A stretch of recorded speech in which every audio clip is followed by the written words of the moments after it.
Что же такое энергия денег? Мы очень часто слышим: энергия денег, привлеки в свою жизнь энергию денег, нужно, чтобы было много энергии денег. И энергия денег нам советуют даже выполнять определенные обряды, связанные с энергией денег. Потом говорят: мы вам передадим простукивание, и там 10 стадий простукивания, каждый по $300, простучим, и ты станешь умным, и после этого у тебя появятся деньги. Рекомендую, простукивание делается так. Когда вы потратили деньги, стучите, говорите: боже мой, помогает.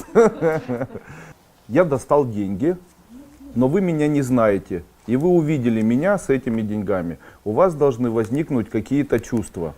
И я сразу скажу, какие чувства могут возникнуть. Они возникают независимо от нас. И это может быть так: у него есть, у меня нету. Поняли? Или почему он умудряется зарабатывать, я не умудряюсь зарабатывать. Почему, вот смотрите, у одного человека, допустим, вы видите даже человека на Мерседесе, и этот человек, который едет на Мерседесе, вы можете думать так: почему он едет на Мерседесе, а я не еду? И начинаете искать причины. Помните?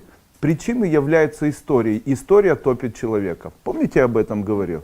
Таким образом, вы ищете причины, находя историю. История приводит к страданию. В тот момент, когда мы получаем страдания, в момент общения с энергией денег, в этот момент Бог нас любит, и Он забирает у нас деньги в чистом виде, чтобы мы не испытывали страдания. Дело в том, что ритуалы, они не влияют ни на деньги, ни на человека. Они влияют на чувствование данной энергии. А чувствование данной энергии возникает в тот момент, когда человек видит деньги, и это его внутреннее чувство. Если я страдаю от того, что я вижу деньги, то, работая с магическими пасами, увеличивая как бы энергию денег, я буду увеличивать свои страдания, когда я буду на них смотреть или о них думать. Поняли? Так у меня было мало долгов, начинаю работать с магическими пасами, долги увеличиваются, начинаю продолжать, долги увеличиваются, начинаю продолжать, долги увеличиваются. Если не возникают эмоции, то нужно сделать так, чтобы они возникали правильные. Поняли? Я хочу вас научить, как сделать так, чтобы Бог начал давать вам энергию денег в том виде, в котором мы привыкли ее получать. В виде национальной валюты, ненациональной валюты и других абсолютно нам чуждых валют. Да? А также в случае, если не валюты, то тогда, чтобы это происходило в виде общих там, материальных ценностей и так далее, и так далее. Понимаете? Оказывается, в социуме люди придумали слово «потратить», и это неправда. Потому что слово «потратить» не бывает. Каждое действие равняется противодействию. Объясню почему. Когда вы покупаете вот такую штучку, то вы не тратите, вы приобретаете штучку. Поняли? Если в ваших мозгах есть особенность, которая делит на тратит, то тогда ресурс денег израсходуется. Помните, я говорил, что есть сети ментальные, вы их сами на себя одели, и в этих ментальных сетях вы считаете, что вы тратите больше, чем зарабатываете.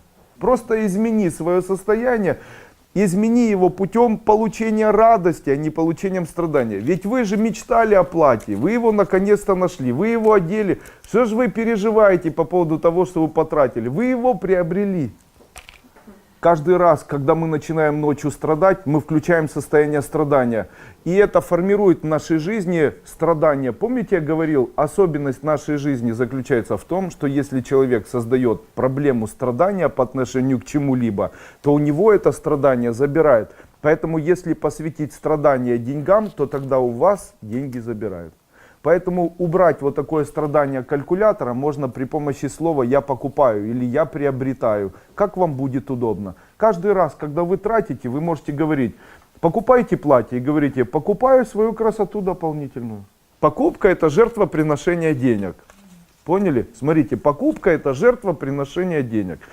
Вы должны, если вы просто так жертвоприношение делаете, и после этого неблагодарны тому, что у вас дается, то тогда жертвоприношение, не посвященное ничему, не приносит никаких плодов. То есть боги нас не видят и нас не слышат.